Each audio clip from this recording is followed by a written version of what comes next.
Presiden sudah berulang kali mengingatkan kepada anggota kabinetnya. Saya ini sudah lama jadi orang Indonesia.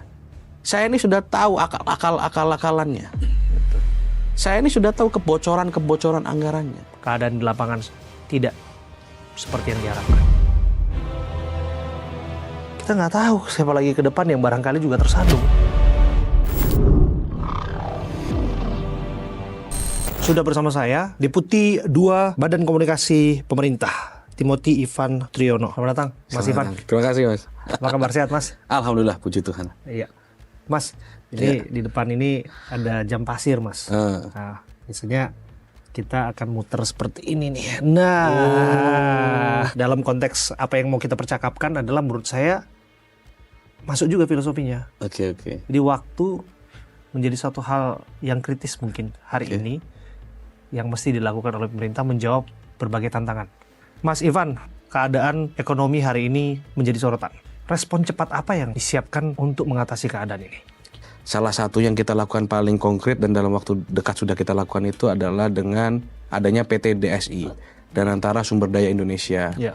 Itu adalah cara pemerintah untuk menambah sumber pendapatan negara. Begitu ya. Artinya yang selama ini tidak bisa termonitor, yang selama ini tidak dicek oleh pemerintah, pendapatan itu bisa ada di kita. Oke. Kita monitor dengan baik sehingga uang-uang dari penjualan ekspor itu ya, yang tadinya disimpan di luar negeri sekarang bisa kita tumpuk di dalam negeri. Ini yang disebutkan untuk mengatasi kebocoran-kebocoran. Betul, untuk mengatasi under invoicing, ada under counting, ada transfer pricing. Jadi ada 3 modus ini yang ingin kita coba atasi dengan adanya PT DSI itu, begitu. Lalu yang kedua, tentu stimulus-stimulus ekonomi dilakukan, bantuan pemerintah. Lalu juga kemarin ada gaji ke-13 untuk ASN, itu juga sudah didistribusikan tepat waktu. Ini kan untuk memberikan stimulus perputaran roda ekonomi di bawah, begitu. Ini kan berhitung waktu saya sebutkan tadi ya. Masyarakat semakin ramah, semakin merasakan dampaknya terhadap pelemahan rupiah. Apakah cara-cara yang dimaksud akan bisa memberikan instant impact? Tentu ini pasti terus berproses ya. Termasuk juga mungkin bagaimana sektor-sektor ekonomi ini kita perbaiki lah. Ya, Pak Presiden kan memerintahkan agar misalkan yang dilakukan oleh BGN, MBG perlu dilakukan efisiensi anggaran. Lalu yang kedua juga moratorium penambahan titik baru. Artinya dengan adanya moratorium penambahan titik baru ini kan ada alokasi anggaran yang mungkin nantinya bisa dialokasikan untuk yang lain lah, kira-kira begitu. Tetapi ini masih dalam tahap kajian, masih dalam tahap perencanaan. Tetapi prinsipnya para anggota kabinet di sektor ekonomi pasti sedang menyiapkan itu. Lalu juga kita kemarin terbitkan PP nomor 20 tahun 2026. Pelaku usaha mikro kecil menengah itu mendapatkan jaminan dari pemerintah, mereka bisa mendapatkan pendapatan yang layak, kira-kira begitu. Nah, disebutkan tadi mengenai efisiensi anggaran dilakukan kepada program flagship Presiden nih. Program makan bergizi gratis. Saya nggak tahu apakah ini ada kaitannya dengan kasus hukum yang menerpa di tubuh Badan Gizi Nasional. Apakah itu salah satu pertimbangannya? Ya, pertama kan begini, kemarin kan Bu Kepala BGN sudah mengadakan konferensi pers. Ada 4 poin yang beliau sampaikan. Pertama adalah efisiensi anggaran dan refocusing penerima manfaat. Ya. Lalu yang kedua itu beliau melakukan moratorium dapur atau titik baru. Yang ketiga itu pembenahan dapur-dapur yang sudah eksis. Dan yang keempat adalah memfokuskan pembangunan MBG di daerah 3T. Itu yang mungkin akan diprioritaskan. Dan efisiensi anggaran ini yang dimaksud adalah berkaitan dengan moratorium titik-titik baru itu. Artinya yang disampaikan oleh Kepala BGN kemarin bukan mengejar kuantitas, tapi kualitasnya gitu. Nah, dengan adanya moratorium itu tentu ada alokasi anggaran yang bisa dilakukan gitu. Nah, efisiensi anggaran yang dimaksud berdampak nanti pada kualitas penerima manfaat. Nah, ini kan menjadi 2 sisi juga nih perlu diperhitungkan. Enggak, penerima manfaat kan tadi kan sudah disampaikan bahwa Kepala BGN menyampaikan bahwa akan dilakukan pembenahan terhadap dapur-dapur existing. Dapur-dapur existing ini yang mungkin sebelumnya tidak sesuai dengan SOP, tidak sesuai dengan juknisnya, itu akan dievaluasi, akan direview oleh BGN dan nantinya akan mungkin disuspend ya apabila tidak mau mengikuti ketentuan yang ada begitu. 3 pucuk pimpinannya tersangkut kasus hukum. Ya. Bagaimana kemudian membentuk trust di sini? Ya, mungkin saya lompat dulu ke pertanyaan awal ya. Bagaimana, apa langkah konkret yang sudah pemerintah lakukan untuk mengatasi rupiah ini ya? Salah satunya adalah dengan ini, efek domino dari berbagai programnya Presiden. Misalkan program MBG, dia berhasil menciptakan 1,4 juta lapangan kerja. Lalu juga berhasil merekrut 140.000 supplier. Belum lagi yang dari koperasi desa, belum lagi dari CKG, belum lagi dari sekolah rakyat. Di pembangunan sekolah rakyat ini kan ada 93 sekolah rakyat yang sedang dibangun. Otomatis di situ ada tukang bangunan, ada penjual pasir, ada mungkin warung-warung di sekitar pembangunan itu yang juga menerima manfaat dari adanya pembangunan sekolah rakyat. Jadi artinya program prioritas Presiden itu juga berdampak terhadap perekonomian lokal gitu ya. Tapi kalau tadi harapan terhadap bagaimana mengembalikan trust ya ini cara Presiden mengembalikan trust adalah dengan penindakan hukum yang tegas. Di situ kan kita lihat ya, mungkin banyak yang beredar juga yang mengatakan bahwa Pak Dadan ini adalah orang yang cukup kenal lama dengan Presiden. Orang dekat. Ada yang beredar seperti itu. Ya artinya itu bentuk ketegasan Presiden bahwa orang ini meskipun dia orang lama, orang dekatnya Presiden, tetapi apabila terbukti dengan proses hukum, silakan diproses. Ya. Nah, bukti trust lagi apa? Kemarin ketika baru ditunjuk mengadakan rapat konsolidasi nasional MBG di Sentul, itu kan salah satu cara memperbaiki diri. Lalu setelah acara itu, besoknya Bu Nani dan 2 pimpinan BGN langsung mengadakan konsolidasi internal. Yeah. Yang dari konsolidasi internal itu akhirnya dilakukan konferensi pers sorenya. Kapan kita pernah melihat ada pimpinan BGN kolektif kolegial konferensi pers di era sebelumnya? Gak pernah ada kita lihat. Artinya apa? Artinya adalah 3 pimpinan BGN yang sekarang ini ingin menunjukkan pesan mereka ini kompak. Kan kita gak pernah lihat nih sebelum-sebelumnya ada Pak Dadan, Pak Sony, Pak Pusung konferensi pers bareng-bareng, gak pernah. Okay. Tapi baru kali ini terjadi ada 3 pimpinan BGN melakukan konferensi pers bersama-sama dan memiliki komitmen yang sama untuk memperbaiki tata kelola MBG. Tapi ini bukti keseriusan pemerintah, keseriusan Presiden untuk mengembalikan trust dari masyarakat. Ini kan proses hukumnya sedang berjalan ya, Mas Ivan ya. Dan saya kan bincang tuh dengan Pak Jaksa Agung yang mengatakan siapapun yang terlibat pasti akan ditahan. Apalagi ini melibatkan 3 pucuk pimpinan begitu.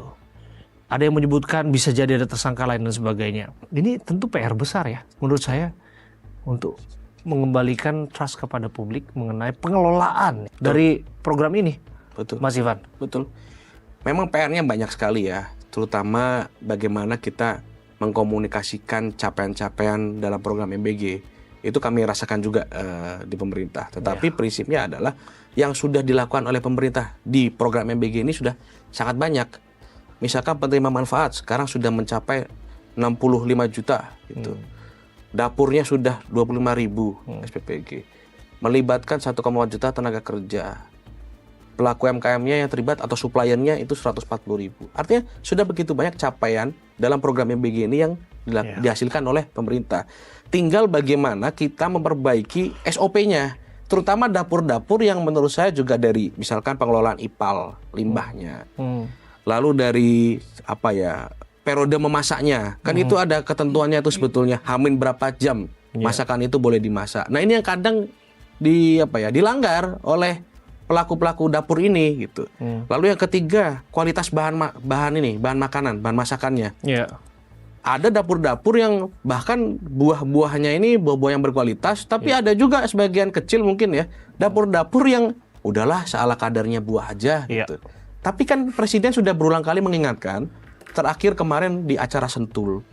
Beliau menyampaikan bahwa urusan makan ini adalah urusan hajat hidup orang banyak. Dan ini dosa kalau kita main-main dengan urusan makanan gitu loh. Bahkan beliau kemarin di Sentul, beliau tunjukkan itu demo potongan ayam.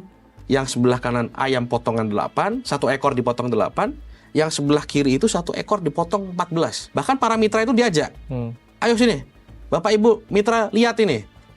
Ini ayam 1 ekor jangan dipotong lebih dari 14. Kalau dipotong lebih dari 14 dosa gitu. Berkaitan dengan pemorsian, itu presiden perhatikan betul. Dan itu menandakan bahwa beliau paham yang selama ini terjadi di lapangan. Salah satunya ya berkaitan dengan pemorsian. Oke. Jadi kalau ada POV lain sesungguhnya di balik itu kan ada yang mengatakan bahwa ini kan lagi dalam penegakan hukum lain sebagainya, tapi malah ada kumpul-kumpul mitra dan lain sebagainya. Begini, kalau untuk acara di Sentul itu bukan acara yang baru direncanakan. Oke. Bukan acara yang khusus dalam tanda kutip ya diadakan setelah Pak Dadan diganti, enggak. Tapi lihat kan yang video yang disebut joget-joget di depan. Kami mencermati. Tetapi acara ini sudah direncanakan bahkan oleh Pak Dadan. Jadi memang acara di Sentul itu sebetulnya sudah direncanakan oleh pimpinan BKN terdahulu. Jadi show must go on. Show must go on.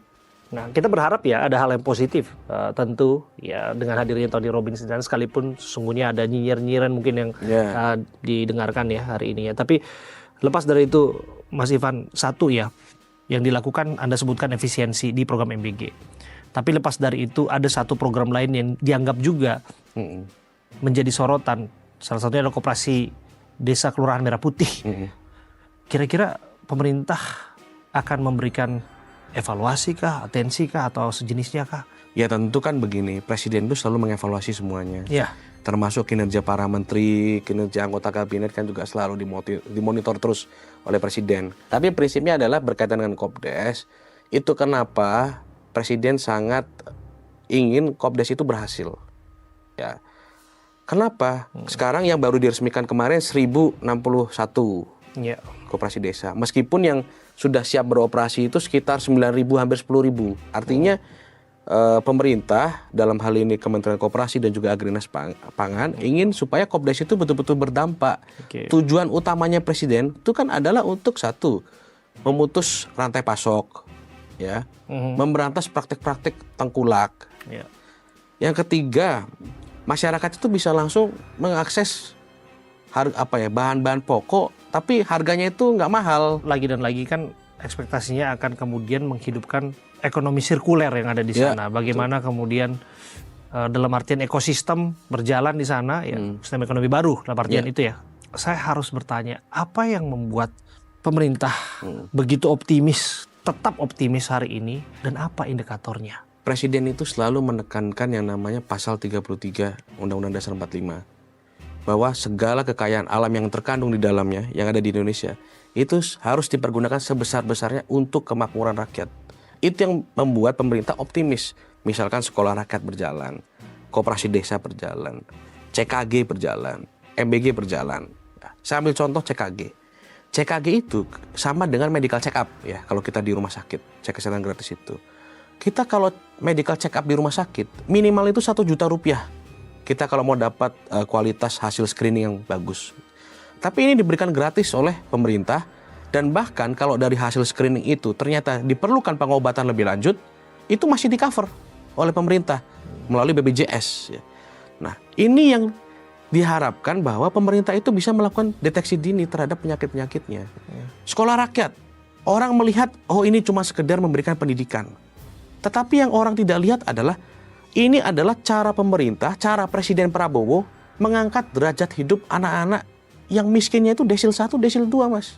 Tapi dengan adanya sekolah rakyat, prestasinya kita lihat, Mas. Ada yang lomba nyanyi juara, ada yang bisa 3 bahasa, Mas. Even saya pun mungkin cuma 2 bahasa. Bahkan tadinya ada yang buta huruf, alergi terhadap huruf. Dengan masuk di sekolah rakyat, pelan-pelan di treatment, kan ada pendampingan juga. Itu mereka bisa baca tulis hitung sekarang. Presiden sudah berulang kali mengingatkan kepada anggota kabinetnya. Saya ini sudah lama jadi orang Indonesia. Saya ini sudah tahu akal-akalannya. Saya ini sudah tahu kebocoran anggarannya. Keadaan di lapangan tidak seperti yang diharapkan. Kita nggak tahu siapa lagi ke depan yang barangkali juga tersandung.